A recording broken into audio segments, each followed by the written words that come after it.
Olá, estamos com mais um Notisul Digital, o seu podcast, e hoje trazendo um tema muito atual, muito legal. Já participei de outros episódios aqui, né, com o Serginho, com o Miguel, sobre o assunto, que nós vamos falar um pouquinho de IA, mas dentro do mercado, né, do direito, né? Estamos aqui hoje então com o professor Rafael João Klaus, coordenador do curso de Direito aqui da Unisul, e vamos falar do direito do futuro. Né, professor? Então, agradecer a sua presença, a confiança em estar aqui conversando com a gente hoje e vamos para um bom papo. Professor, para a gente começar e antes de entrar no assunto, pedir para o professor se apresentar, né, para quem está nos acompanhando aqui, conhecer um pouquinho mais da sua jornada, da sua trajetória e a gente começa a falar da coisa boa aqui. Perfeito. Eu que agradeço, né, o convite de estar aqui. Podcast para a gente conversar um pouquinho sobre direito digital, as novas tecnologias, todas as novas anuências que a gente tem aí, né? E me chamo Rafael João Klaus Preis, estou como coordenador de curso de Direito da Unisul. Eu já tenho uma longa atuação acadêmica aqui dentro da Unisul, né? Desde os anos 2000 como graduando, como fazendo a faculdade de Direito. Então já lá se vão 25 anos não só como acadêmico, mas como colaborador da Unisul também. E neste momento estou como coordenador de curso e trazendo algumas novidades aqui para a gente conversar. Legal, show de bola. Então, começando, né, professor, a gente vive inúmeras mudanças, né, nos últimos 10 anos, e aí quando a gente vai para uma jornada dos últimos 5 anos, pós-pandemia, muita coisa acelerou muito rápido. Né? E como é que a gente tem hoje no cenário do direito essas atualizações? Porque não é fácil, né, tá acompanhando e fazendo a coisa girar, até para conseguir controlar o pessoal no que pode, o que não pode e orientar também, né? Porque surge muitas questões novas, muitos desentendimentos e é onde o direito entra para fazer a mediação. Como é que se resolve isso dessa velocidade? Perfeito. Não é fácil, né? Porque o direito ele precisa de ações, de coisas que acontecem na sociedade para depois a legislação vir e o direito poder acionar e resolver os problemas ocasionados. E depois da pandemia, como bem falou, nos últimos 5 anos, isso tem acontecido de forma muito rápida. Muito rápida mesmo, de coisas que 2 anos atrás que ainda nem chegou a ter uma legislação, já não estar mais aí no mercado. Né? Então a gente se utiliza geralmente de bases, né, do direito e a gente faz analogias. Então, a gente tem algumas leis que são muito antigas, outras mais novas, e que a gente está sempre, através do processo legislativo, alterando as legislações, buscando, como eu falei, sempre atender aos problemas ocasionados. A gente tem muita coisa ainda que a gente precisa resolver com essas atualizações, mas que estamos no caminho aí. E é caminho a passos curtos, rápidos, mas queira não curtos, né? Porque, como o professor comentou, não dá para decidir uma coisa muito longa e daqui a pouco a tecnologia desaparece, enfim, não dá para fazer mudanças muito bruscas, né? Não é no tempo, a legislação não acontece no tempo que a gente gostaria, né? Que ela fosse muito mais rápida. A gente sabe que tem muita questão política também para desenvolvimento, para votação das legislações, mas que realmente a gente precisaria que fossem mais rápidas, né? Mas hoje a gente ainda consegue trabalhar, mesmo nessas novas tecnologias, muita coisa por analogia por outras leis que a gente já tem. Acaba sendo um contexto muito parecido, só o que muda são as ferramentas usadas, mais ou menos isso? São as ferramentas. Perfeito. E aí, falando de ferramentas, professor, como é que o professor avalia hoje essa questão do uso de novas tecnologias, né? E vivemos na era da IA, né? O direito passou na pandemia a questão das videoconferências, né? Que popularizou, já existia, mas acabou sendo acatado. E hoje a gente está nessa frente de IA. Como é que está isso impactando o mercado? Como é que os escritórios, na prática, né, têm se virado e feito isso? A gente vê cada coisa, né? Às vezes que acaba virando meme ou virando referência na internet, coisas boas e ruins. Mas, na prática, como é que o profissional do direito se sente hoje com isso? O profissional de direito hoje, se ele não souber utilizar as ferramentas de inteligência artificial e os mecanismos digitais, ele não sobrevive no mercado. Né? Os memes, como falou, a gente tem visto cada vez mais, né, essa evolução da tecnologia, e quem não acompanha, quem tenta utilizar de uma forma não ordenada as inteligências artificiais acaba sofrendo e virando meme ou mesmo sofrendo as penas da lei, né? A gente tem vários casos aí hoje que estão na mídia falando nessa situação de advogados sendo processados cada vez mais por litigância de má-fé, porque, exemplos, né? Utiliza a ferramenta da inteligência artificial para fazer uma defesa, mas não lê aquela defesa. E aí, com isso, ele não prestou atenção, ele simplesmente confiou na inteligência artificial, e a inteligência artificial criou, às vezes, uma jurisprudência, criou alguma coisa, e isso cada vez mais tem sido coibido pelos tribunais de justiça com a condenação e responsabilização do advogado.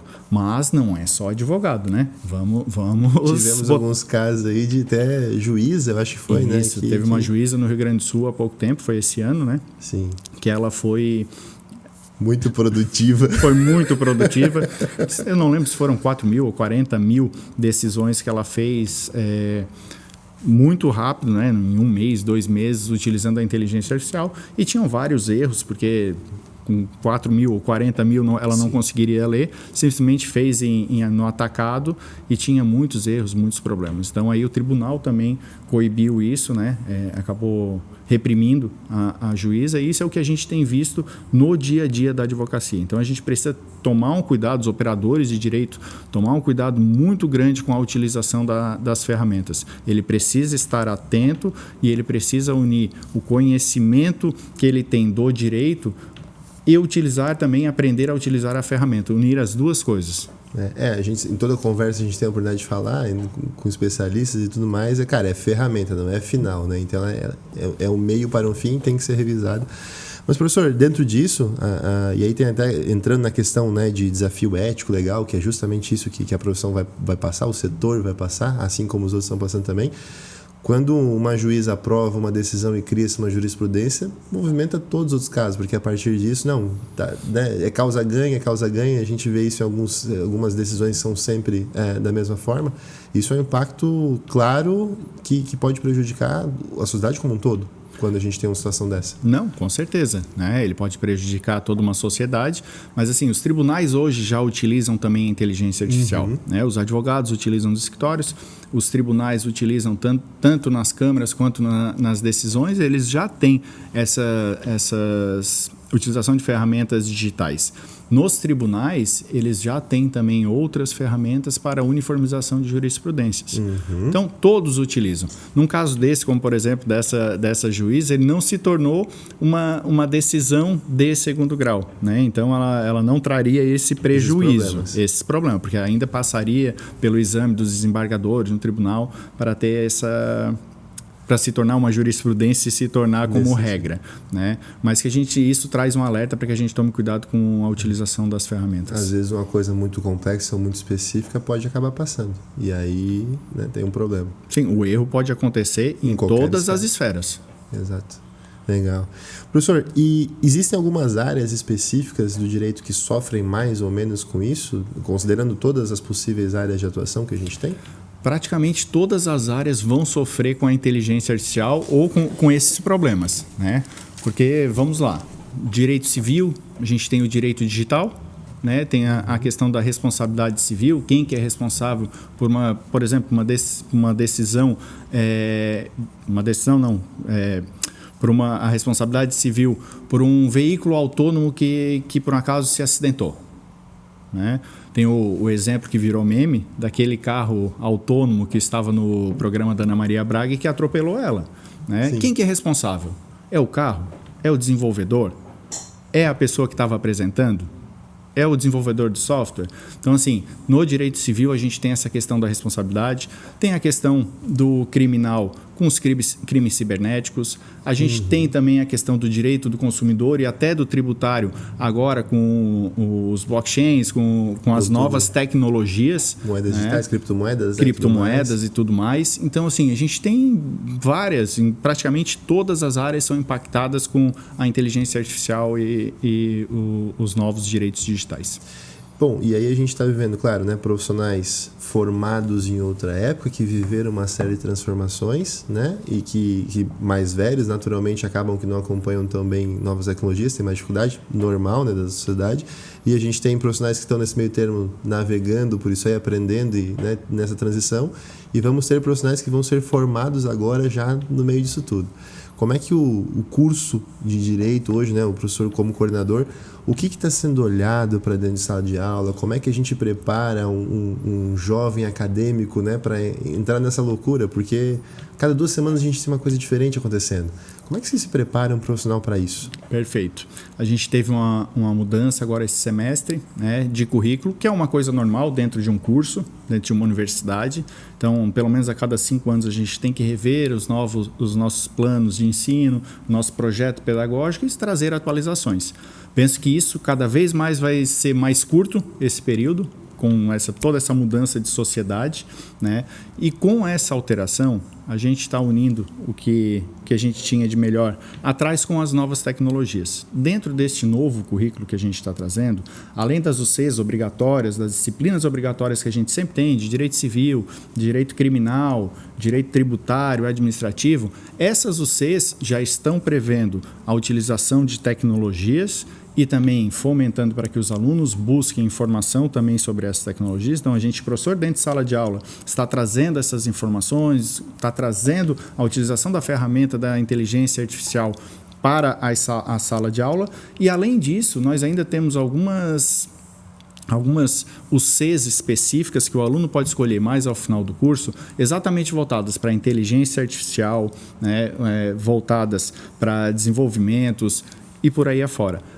Ainda mais, a gente tem também, no começo da graduação, a gente tem extensão, onde o aluno vai aprender dentro de sala de aula e vai levar para a comunidade questões também de inteligência artificial e direito digital. Legal. Aprendendo na prática mesmo. Aprendendo na prática. Os nossos alunos, nas nossas UCs, nas nossas disciplinas, eles têm desde o primeiro semestre até o último semestre, até o 10º semestre, eles têm a união do que eles têm de conteúdo com os professores, né, a parte doutrinária, com a prática.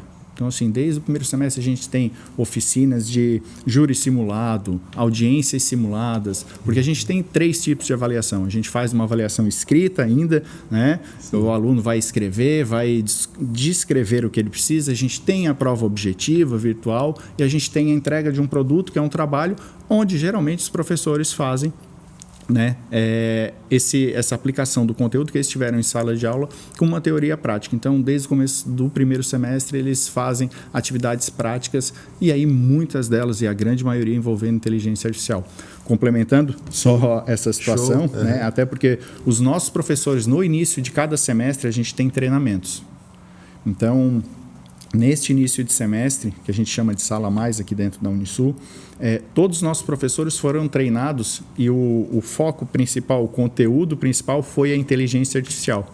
Né? Então, todos os nossos treinamentos envolvendo a parte acadêmica, a parte pedagógica, foram voltados para isso. A gente teve grandes nomes, tanto da neurociência quanto da tecnologia de informação, que vieram conversar com os nossos professores e trazer treinamentos dos nossos professores, e isso reflete, consequentemente, dentro da sala de aula, porque eles levam conhecimento para os alunos. Deixa de ser um bicho estranho e passa realmente a ser uma ferramenta útil, né, para extrair o melhor dela, né? Uma ferramenta útil, utilizada na prática, no dia a dia, né? Exato. Que cada vez mais a gente está vendo, seja nos pequenos detalhes, que às vezes a gente não presta atenção, que a gente já está utilizando as tecnologias, mas a gente utiliza. Quando a gente utiliza um áudio para captar, quando a gente utiliza um chat GPT, a gente já está utilizando. A própria transcrição, né, do WhatsApp que tem ali, enfim, isso...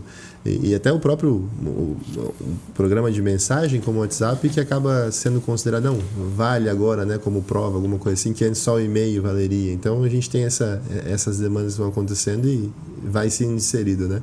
Professor, falando de prática, a gente tem algum destaque na região que o professor conhece de escritórios que realmente estão botando isso à prova para ter como evolução que o professor viu acontecer? Praticamente todos os escritórios, né, mas estão utilizando a ferramenta. Na verdade, assim, todo advogado hoje utiliza as ferramentas de inteligência artificial, porque hoje o sistema que controla os processos no estado de Santa Catarina é o EPROC. O EPROC já utiliza inteligência artificial, seja para as intimações, seja quando a gente protocola uma petição e aí ele já gera automaticamente, ele já envia o processo para o cartório, já envia o processo para o juiz, para uma automação, para que o juiz possa tomar uma decisão, né? Então, todo mundo utiliza. Mas, claro, a gente tem os destaques. No curso, a gente sempre, todo semestre a gente faz atividades e a gente convida parceiros externos. Então, sim, trazendo apenas como a título de informação, esse semestre, a gente teve 2 parceiros que vieram ministrar, falar um pouquinho na Semana de Carreiras Jurídicas, inclusive foi essa semana que passou no curso de Direito aqui em Tubarão. Legal.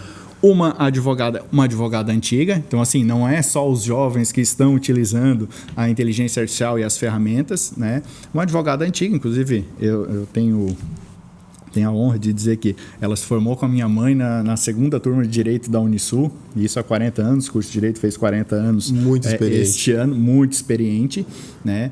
Mas uma advogada super antenada, e ela tem um grande escritório em Tubarão, na região, e ela compartilhou com os alunos a experiência da utilização da ferramenta.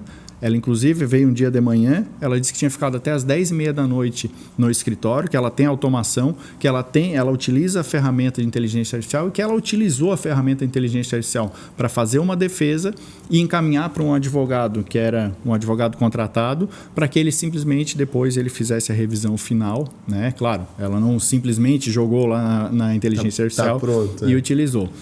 Um outro parceiro que veio, e aí no período da noite para os nossos alunos, é um dos maiores escritórios da região. E é assim, até me surpreendeu a quantidade e o volume de processos que eles têm e a forma com que eles fazem a automação, que eles fazem o controle dos processos. Então, eles trouxeram um vídeo mostrando o robô que foi criado por um dos profissionais, advogado, né?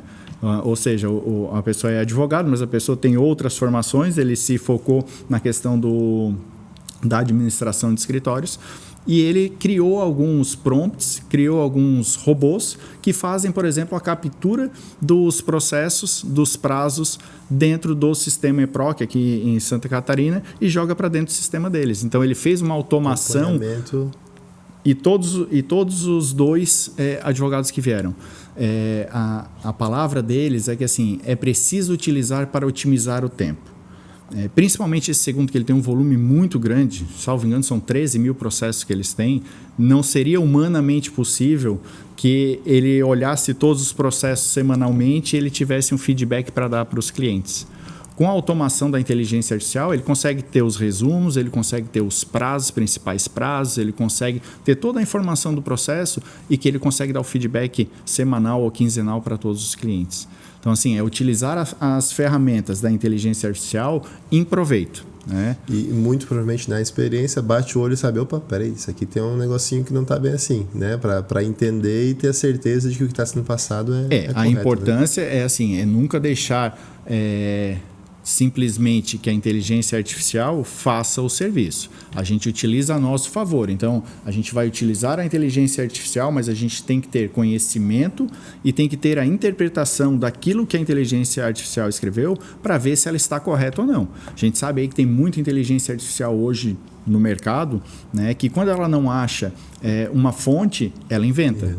E aí é aquilo que vem acontecendo de advogados sendo condenados porque eles não prestaram atenção, não fizeram a interpretação do texto ou tomaram o cuidado que deviam e a inteligência artificial criou uma jurisprudência. Ainda ontem à noite estava conversando com um professor que trabalha na Justiça do Trabalho e ele comentou, teve mais um advogado que foi condenado agora porque ele utilizou ferramenta de inteligência artificial e a ferramenta da inteligência artificial criou uma jurisprudência. E é claro, o tribunal também utiliza a inteligência artificial, eles também não conseguem dar conta de toda a demanda. E aí eles têm uma contra inteligência artificial lá que eles jogaram e eles já descobriram. É a ferramenta contra a ferramenta. A ferramenta contra a ferramenta. A gente utiliza não só no judiciário, como no acadêmico. A gente também utiliza isso no TCC, os professores utilizam para ver se não tem um plágio, se não tem uma utilização de inteligência artificial para escrever o TCC. Professor, a gente conversava, inclusive, dentro dessa linha ainda, antes de começar aqui a entrevista, a gente estava trocando uma ideia e sobre o que fica enviesado, né? Porque quando a gente não usa uma ferramenta específica, devidamente treinada, que a gente sai usando, né, para aprender, como o professor mesmo falou, vai conhecendo, vai entendendo, gosta disso, então vou sempre entregar a resposta assim. E aí na base jurídica e história, a gente tem problemas que podem aparecer, né, se não tomar cuidado. Então por isso que é importante também a gente usar ferramentas específicas, treinadas, organizadas para esse processo, né? Isso, é importante, né? Claro, a gente... No meio acadêmico, a gente nunca vai indicar quais ferramentas utilizar, mas aqui eu vou falar como advogado, né? O advogado ele tem que se utilizar, ele pode utilizar qualquer ferramenta, mas o interessante é que ele utilize uma ferramenta jurídica para fazer para utilizar a seu favor. Por quê? Porque se isso em qualquer IA que a gente tem aí no mercado, ela vai ser treinada e treinada pelo seu perfil. Se a gente não treina ela, ou não tem o conhecimento para treinar ela da forma adequada, ela pode buscar fontes, por exemplo, históricas, e pode trazer algumas informações enviesadas, como falou, que pode trazer algum preconceito social, seja de raça, seja de etnia, seja de religião, porque a nossa história ela teve esses problemas. E ela vai buscar lá. E se a gente não souber perguntar para a inteligência, né, não souber treinar ela pode trazer isso. E claro, por mais que ela traga alguma questão, alguma informação equivocada, se a pessoa que está utilizando a ferramenta tiver o cuidado de ler, analisar e interpretar aquilo que está fazendo e ela ter o conhecimento para interpretar, ela vai conseguir identificar e vai conseguir corrigir. O que não pode é a gente simplesmente jogar lá para a inteligência artificial, faça uma peça de defesa nesta ação de alimentos, e copia, cola e anexa. Várias vezes a gente já viu, tanto no tribunal quanto no meio acadêmico, a pessoa nem tirar o cabeçalho lá, o começo e o final. Você gostaria que eu melhorasse? Vai até com prompt. Por quê? Porque não se deu nem ao trabalho de ler, né? Nem ao trabalho de interpretar e de ver se aquilo ali estava correto ou não. Isso entra num aspecto social que a gente vive também. A gente já teve discussões em outros programas que parece que as pessoas estão ficando mais preguiçosas, não sei se são mais acomodadas com algumas coisas, né? Como é que a gente consegue mostrar para um aluno isso? Agora o desafio professor, né? O desafio acadêmico. Como é que a gente consegue mostrar para o aluno que, olha, cara, tem que correr atrás, não é fácil, né? O mercado é competitivo igual. Como é que a gente consegue chegar a isso hoje, falando de jovem que está exposto em todas as tecnologias e para ele é muito natural, né? Dificuldade de teclado, por exemplo, a gente tem visto alguns artigos saindo sobre isso. Nova geração não vai conseguir emprego que precise digitar no teclado do computador porque não sabe, tem dificuldade, não digita rápido, enfim, porque a prática está no smartphone, está na tela. Como é que o professor enfrenta isso dentro de sala de aula? Vão ter que voltar a fazer curso de datilografia, né? Muita gente não sabe nem o que é a datilografia, mas antigamente, no tempo dos incas, dos maias, as pessoas tinham que fazer um curso numa máquina de escrever. Não existiam computadores. Então, ela treinava, tinha toda uma técnica. Mas, brincadeira à parte, né? Os desafios, eu vejo, da minha percepção, não são nem só sociais, mas, inclusive, éticos. Né? Porque assim, talvez a pessoa, não é que a pessoa seja um mau caráter, que tenha o dolo de realizar aquilo, mas às vezes até por uma questão cultural acha que é tudo muito normal, né? E a gente tem que tomar cuidado com o que está fazendo, principalmente no meio jurídico. Então o combate a isso, a gente dentro do curso de Direito, a gente tem as disciplinas de ética, né? Mais de uma, a gente fomenta isso em praticamente todas as UCs e todos os professores batem nisso, mas a gente tem também algumas atividades específicas, né? A gente tem desde prática de ética, quanto a gente também tem extensão voltada para a ética, nas UCDPs também. Então, além das disciplinas, eu acredito que a gente tenha que fazer isso na conversa. A gente poderia deixar o aluno não aprender pelo amor e sim pela dor quando chegasse no mercado de trabalho. Mas não é esse o objetivo. Então, por exemplo, nesse semestre eu passei em todas as salas de aula. Todas as salas de aula. Falei com todos os alunos. E falei com eles também sobre a questão da inteligência artificial, né? Que é muito importante, todo esse papo que a gente está tendo aqui, da importância da inteligência artificial, da importância de dominar a inteligência artificial com ética, com zelo, com respeito, como vão ter com os clientes também, não só com a inteligência, mas para que eles tenham ética, para que eles possam desenvolver e para que eles possam chegar ao mercado de trabalho. O mercado de trabalho está aí, Eu tenho uma frase que eu falei para todos os alunos. Quem é aluno do curso de Direito da Unisul já me ouviu falando essa frase, que a inteligência artificial ela não vai substituir nenhum operador do direito. Mas o mercado de trabalho vai excluir aquele que não souber utilizar. Então, a gente vem falando para os alunos, tanto em disciplinas específicas como também em sala de aula, a gente vem falando da importância da utilização, do mercado de trabalho, da responsabilidade para os alunos. Mas é claro, a gente sabe que assim, tem uma parte que às vezes vai levando ainda na brincadeira e que depois acaba sofrendo no mercado de trabalho. A gente tem um grande índice de empregabilidade, né, dentro do curso de Direito da Unisul, muito grande. A gente tem um índice muito bom de aprovação no exame de ordem, acima da média nacional. A gente sempre se manteve, a gente sempre esteve acima dessa média nacional. E eu acho que o foco nesses alunos para tentar conscientizar é na conversa. Dentro de sala de aula, fora de sala de aula e nos exemplos práticos como a gente vem trabalhando dentro das UCs, como eu falei, unindo a teoria com a prática, eles já vão realizando e eles já vão fazendo. Então, eles já têm desde o primeiro semestre até o último todo um treinamento para a utilização. Um trabalho de conscientização também. Falando nessa questão de ética e de tecnologias, de ferramentas, né, saindo um pouquinho da IA, mas, é claro, ela acaba aparecendo na construção de conteúdos, a gente vê uma séria dificuldade do novo profissional e dos profissionais dos escritórios, até para uma questão de que o advogado não pode se promover, né? Tem as regras da OAB que pode fazer conteúdo, pode explicar assunto, mas publicidade propriamente dita tem as suas restrições e tudo mais. Mas aí a gente tem casos hoje de profissionais que utilizam e para alguns pode ser uma linha mais cinza, né, ou não muito claro do que pode e o que não pode, mas utilizam da produção do conteúdo, do viral, né? O quão importante é também o aluno estar ligado nisso, porque todo profissional precisa conseguir captar seus clientes, né? Não é diferente para o advogado, para o profissional do direito. Como é que o professor enxerga isso hoje também nessa sociedade que a gente vive? Porque a gente vê muitos profissionais aí que às vezes dão umas dicas que vão para o viral de coisas absurdas, né? Não, hipoteticamente seria tal coisa. O cara fala sem falar, né, sem se comprometer. Como é que o professor enxerga a situação de rede social hoje, no mercado e na profissão? Particularmente na questão do viral, quando utilizando uma fake news, quando utilizando argumentos falsos, eu não concordo, né? Eu acho que aí tu já está ferindo as regras da advocacia, do estatuto da OAB. Nós temos regras claras da OAB, né, e aí falando para advogados, quanto à questão exatamente do marketing.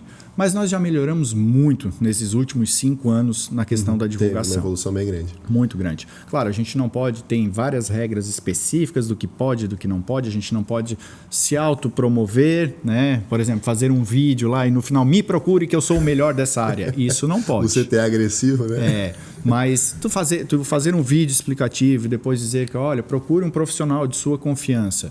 Isso é válido.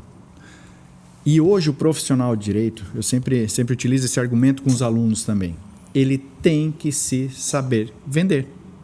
Além de a formação em bacharel, ele tem que ser um vendedor. Claro, tem gente que tem mais aptidão, tem gente que tem menos aptidão para a venda, mas ele tem que saber se promover. Hoje a gente tem excelentes profissionais se vendendo, a gente sabe. TikTok, no Instagram, em várias outras redes sociais, né? Só que nós temos que tomar um cuidado. A pessoa tem que saber vender, não é só nas redes sociais, ela pode ter contato com clientes, mas o principal na advocacia, hoje, eu vejo que é o trabalho com ética. Principalmente em cidades pequenas, como a gente tem aqui na região sul. Né? Porque assim, acaba sendo, a relação advogado-cliente é uma relação de confiança, né? E que se tu tem essa confiança do teu cliente, ele vai voltar, ele vai continuar buscando os serviços daquele profissional. Fideliza, né? Ele vai fidelizar, mas é claro que nem todo cliente tem problema todo mês. E isso é um problema para o advogado que tem que manter a sua renda, né? Mas assim, se ele trabalha com ética, ele tem a confiança do seu cliente, o boca a boca funciona muito.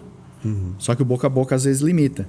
Então, se o profissional ele tem os clientes já dentro da ética, dentro da capacitação que ele tem a confiança e ele consegue se vender bem através de uma rede social, isso complementa.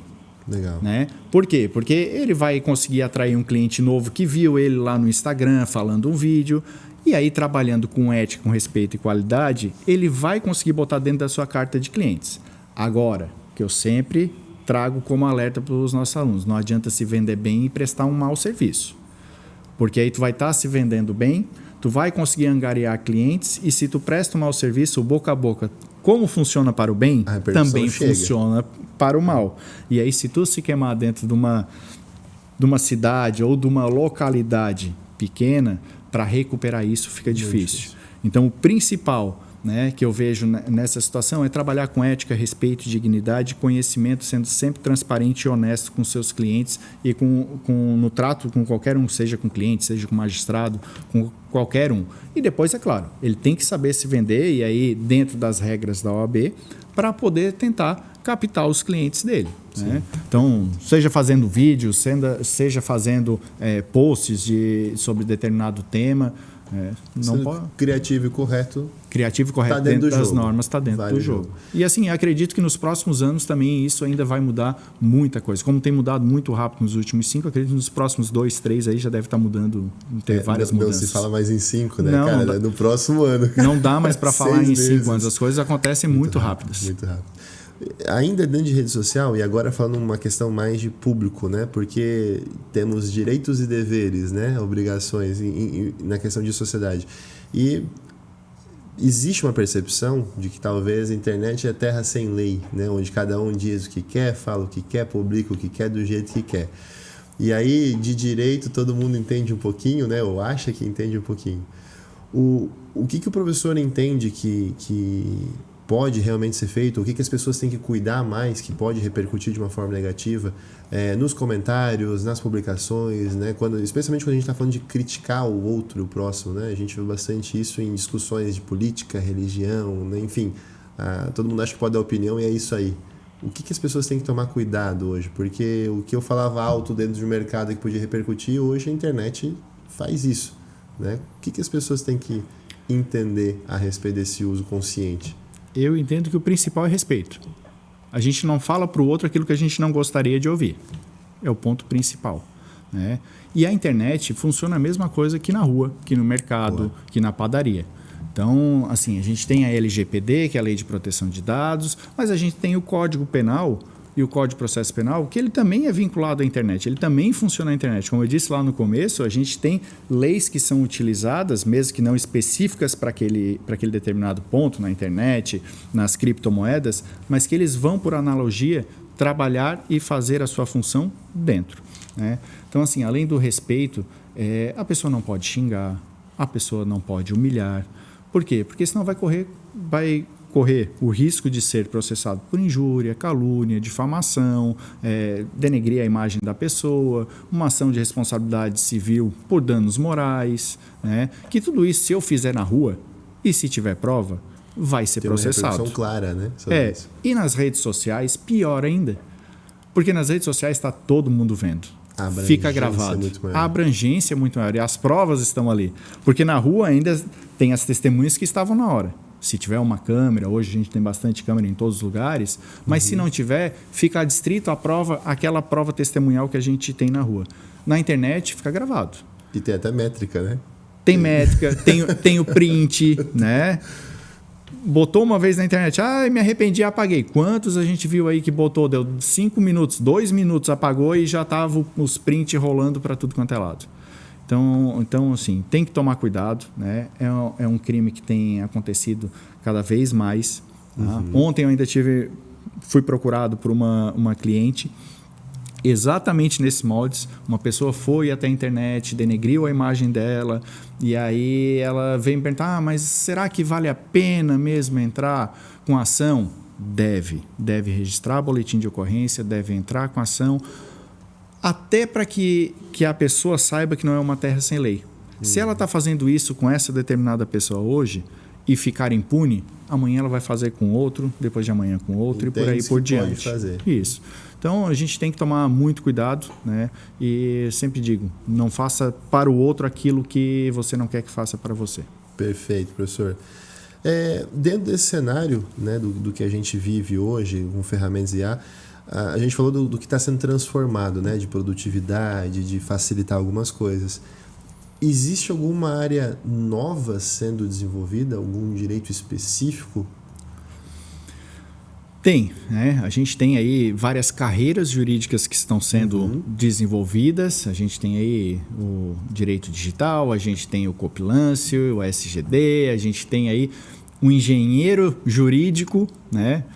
O exemplo que eu dei aqui da pessoa que gerencia o escritório de advocacia, ele tem uma formação específica ali. E várias outras que vão surgir aí nos próximos dias, nos próximos minutos, que a gente ainda nem tem um nome para falar, né? Mas sim, eles estão vindo novas profissões, mas que são derivadas do direito, né? De todas as áreas que a gente já tem. E principalmente porque a cada dia a gente tem a criação aí de novos conteúdos, novas responsabilidades, né? A gente ainda carece ainda de legislação específica que está sendo estudado, vai ser gerenciado, e de novas profissões. Então, acredito que cada vez mais o operador de direito ele tem que focar naquilo que ele quer, né? Por mais que ele tenha abrangência, ele é formado em todas as áreas, mas ele tem que focar naquilo que ele quer. Ele tem que saber de tudo, mas ele tem que focar em uma determinada área. E aí eu sempre falo para os nossos alunos, vocês têm que saber de tudo, vocês vão estudar tudo durante o curso, mas vocês foquem na área. E como que eu vou focar, professor? Como que eu vou saber a área? Experimentando o maior número de estágios possíveis nas áreas diferentes. Então, vai para um escritório de advocacia, vai trabalhar no cartório, no fórum, vai ser assessor de juiz, vai trabalhar no Ministério Público, vai trabalhar na delegacia de polícia. Conheça durante a graduação todas as áreas possíveis. Veja aquela que mais gosta e depois foque dentro da graduação e depois da graduação para atingir o objetivo da profissão. Eu adorava direito penal quando eu ingressei na faculdade, porque o direito penal traz aquela magia, a gente vê aqueles júris, os advogados fazendo os seriados, tem um encanto. O aluno que ingressa no direito, ele sempre tem um encanto com o penal. Eu, particularmente, sempre trabalhei na área civil, desde antes de ingressar no direito, eu já trabalhava dentro do escritório de advocacia e tudo, como office boy ainda, mas trabalhava, estava lá vivenciando aquela prática, né? E como eu sempre trabalhei na área civil, mesmo tendo o fascínio pelo penal, depois eu migrei, foquei naquilo que eu tinha, que eu já estava trabalhando naquilo que eu tinha habilidade, que eu tinha gostado, e aí fui para a área civil, depois para a área previdenciária, mas focando sempre nessa especificidade, né? Mas em resumo é isso, professor, você é generalista com especialidade. Com certeza. O bacharel ele vai ser generalista, né? E isso a gente falando da advocacia, né? Mas assim, se ele também for um magistrado, um juiz de direito, é claro, ele vai passar para juiz de direito, ele vai ser um juiz generalista. A não ser que ele vá para a específica da Justiça do Trabalho, né? Mas se ele for para a Justiça Estadual, para a Justiça Comum, como a gente chama, ele pode cair numa vara civil, numa vara criminal, numa vara de fazenda pública. Então, ele pode cair em caminhos diferentes, né? Ah, não, mas eu gosto de penal e eu quero a área de segurança pública. Ok, aí já é uma área mais específica. Então, tem que focar sempre numa área específica, mas de qualquer forma, para ele passar em concurso público, passar na OAB, para ele ter o seu ganha-pão adquirido no final do curso, ele vai ter que saber de todas as matérias, porque os concursos eles pedem geral, que seja generalista e que conheça de todas as áreas. E existem algumas capacitações também que facilitam a jornada mais hoje, né? Que não estão só na esfera do direito, como por exemplo o professor comentou, vendas. Então tem algumas coisas que pode aprender, porque venda é técnica, né? Metodologia. Então, automação, IA, então tem essa outras extensões que podem ser procuradas e feitas que complementam esse leque de assuntos. Com certeza. E assim, hoje o profissional ele tem que ser multidisciplinar. Não é porque eu vou ser advogado ou eu sou advogado que eu só sei do direito. Tu tem que saber gerenciar um escritório, por mais que não seja um escritório gigante, tu tem que saber gerenciar. Tu vai ter conta de luz para pagar, tu vai ter aluguel de sala comercial, vai ter o estagiário que tem que pagar, então tem que saber de administração. Lidar com as pessoas. Tem que saber de gestão para gerenciar as pessoas, né? vai ter que saber um pouquinho não, hoje em dia vai ter que saber muito de direito digital, de informação, de informática. Então, hoje tu tem que ser multi, tu tem que saber um pouco de cada coisa, mas tem que se especializar em uma. E se cercar, e se não souber ou se não conseguir, tu tem que se cercar de pessoas e profissionais que possam lhe auxiliar nas outras áreas. Trazer isso, perfeito. O professor comentou na fala anterior, né, a questão das leis, né, que não tem muita novidade acontecendo, que demora mais tempo. Um dos marcos que eu entendo do digital agora, da defesa do digital, foi a LGPD, né? A Lei Geral de Proteção dos Dados, que ela é relativamente recente, né? Foi nos últimos 5 anos que aconteceu, tá maturada agora pelo processo todo, já está mais entendido, teve um prazo de adaptação. Dentro da LGPD, né, o que a gente entende que foram grandes viradas que aconteceram, que não existia, ela veio para resolver, por assim dizer, ou que realmente resolveu, né, nesse processo todo, deixou mais claro o trabalho, o papel do direito. O principal da LGPD é a proteção de dados, né? Então, assim, hoje nenhuma plataforma, ninguém que tenha os dados de um cliente pode fornecer eles ou pode disponibilizar, sem prévia autorização. Então, esse é o grande marco da responsabilidade civil das empresas que são detentoras daqueles dados do cliente, que eles têm que assegurar que isso não cai em mãos erradas, que isso não tem uma publicidade, né? Mas, realmente, a LGPD é uma das leis que veio atual e que ela veio para regular essa questão de proteção de dados, mas que também ela não está totalmente determinada para dentro da internet, mas que ela está vinculada tanto para as inteligências artificiais, né, para todos esses mecanismos. Claro, ainda a gente precisa de novas regulamentações, seja da inteligência artificial, seja das ferramentas, né, mas inclusive regulação das redes. A gente precisa disso. E aqui, sem entrar em polêmica, sem entrar em viés ideológico de proibir ou não proibir, mas a gente, falando como operador do direito, a gente precisa de regulamentações, né? A gente precisa tornar responsáveis. O exemplo que eu dei aqui da questão do carro autônomo, que hoje a gente já tem por aí, que por um acaso venha a causar um acidente, quem que vai ser responsabilizado? Vai ser o proprietário daquele carro? Vai ser o desenvolvedor do software? Vai ser a marca proprietária daquele carro? Então, assim, isso a gente não tem definido hoje. Então, algumas coisas a gente precisa, né, de inteligência artificial e outras, inclusive, para plataformas e para as redes. Os desenvolvedores, eles utilizam inteligência artificial dentro do Facebook, dentro do Instagram, dentro do TikTok. E muitas vezes as inteligências artificiais utilizam de dados de dentro desses locais. Então a gente precisa de regulamentações para que a gente tenha o direito garantido. Não é aqui, como eu já disse, para entrar em polêmica, proibir um, proibir outro ou qualquer outra coisa. Mas a gente precisa de leis mais atuais e que possam discutir. E claro, a gente precisa de uma discussão grande quanto a isso para depois se tornar lei, mas que a gente precisa disso na atualidade e a gente precisa o quanto antes, porque, como a gente já falou, quem sabe daqui a 1 ano, 2 anos, a gente já esteja vivendo um outro momento com outras realidades. E tem um outro detalhe também que o impacto é muito forte, porque até então, para um menor de idade criar uma conta numa dessas plataformas, Instagram, Facebook, enfim, né, do Meta, não podia. Fazia, mas não podia. Então sabiam-se que tinham, né, jovens que estão tendo os dados coletados, que são alvos de campanha. Hoje já pode, 16 anos, se não me engano, já está liberado para fazer conta. Isso tem um impacto grande também, porque é outro entendimento até de muita questão legal também, né, professor? A nível de como é que a gente vai para um criminal, para um civil também. Fica tudo no mesmo bolo. Sim, porque aí são as responsabilidades, tanto civil quanto criminal. E assim, hoje pode um adolescente de 16 anos, mas um adolescente, pré-adolescente de 10, 11 anos, já tá com não consegue fazer uma conta mentindo a idade. Qual o documento, qual a certeza que aquela plataforma tem que aquela pessoa que está ingressando realmente tem 16 anos, tem 14, tem 12? Eles não fazem um controle. Então, por isso que é importante também uma regulamentação. Quem sabe, sim, é só um exemplo assim, vagando, mas na hora de criar a conta, tu tem que apresentar um RG, tu tem que apresentar uma identidade, tu tem que apresentar... E aí eu estou falando aqui identidade ainda falando hoje, neste dia 31 de outubro de 2025, de uma identidade física. Mas quem sabe daqui a 6 meses a gente já tem uma identidade virtual.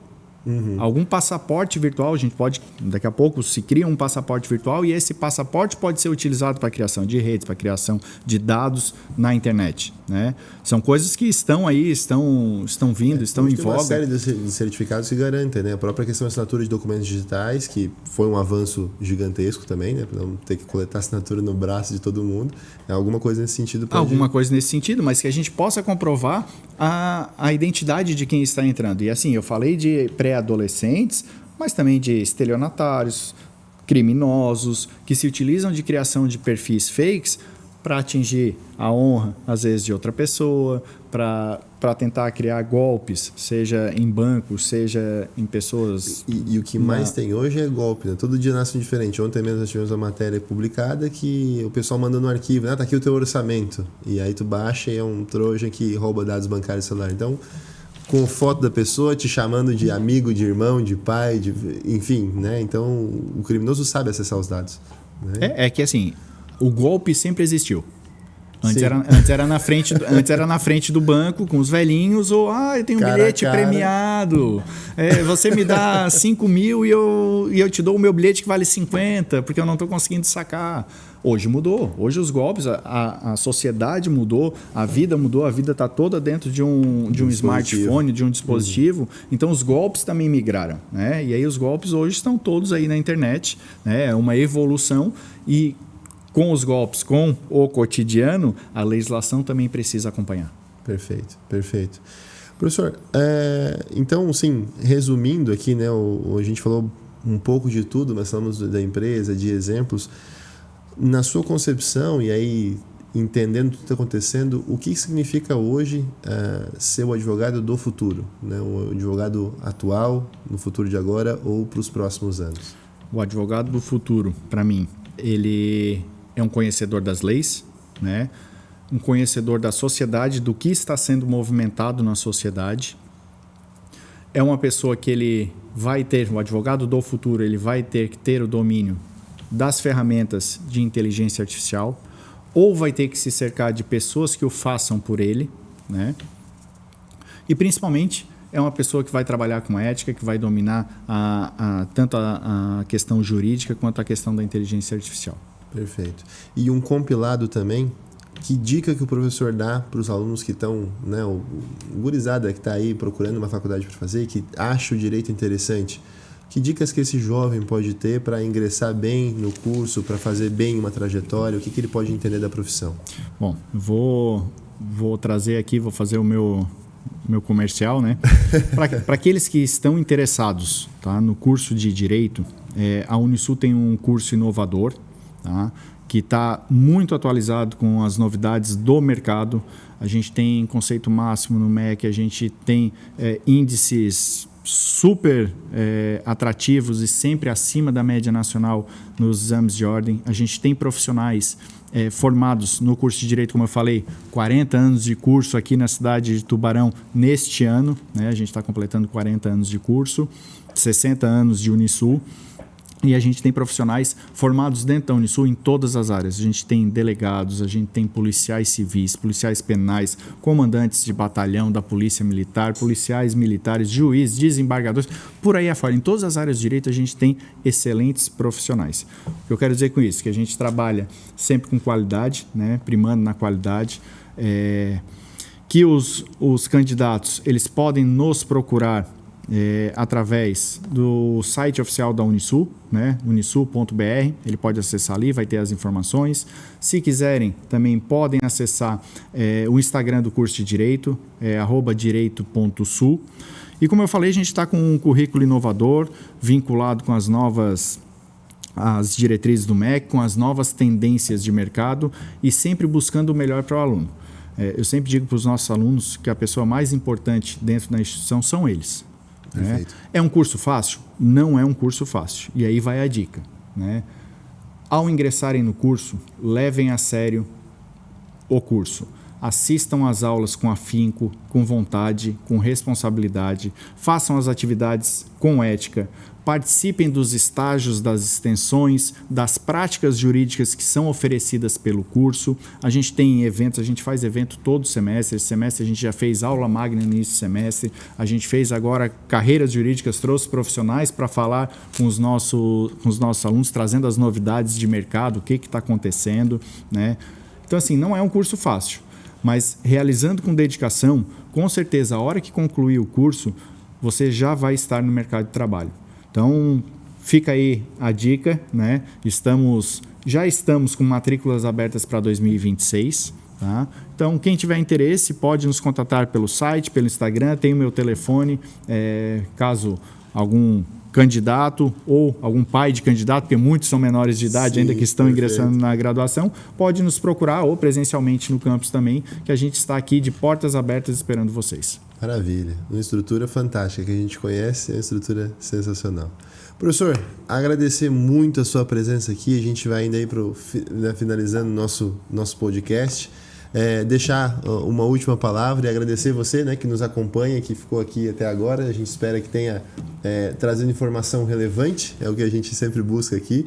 E é isso. Obrigado pela confiança, pela participação, né? E nos próximos assuntos que com certeza vão ter mais coisa para falar dentro da esfera do direito e tudo isso está acontecendo. Na próxima vez a gente aborda um tema mais polêmico, quem sabe também. Tem algumas coisas boas aí que geram uma boa discussão, né? Mas é isso, professor. Agradecer muito a parceria e a confiança e mais um episódio aqui com a gente e aí deixar um espaço para uma última fala do professor. Eu queria agradecer, né, a oportunidade de estar aqui, falar com a população, trazer essas informações, essas novidades, inclusive do curso, mas eu queria trazer uma última palavra aqui, né? Eu queria homenagear os professores, né? Tivemos aí o Dia do Professor.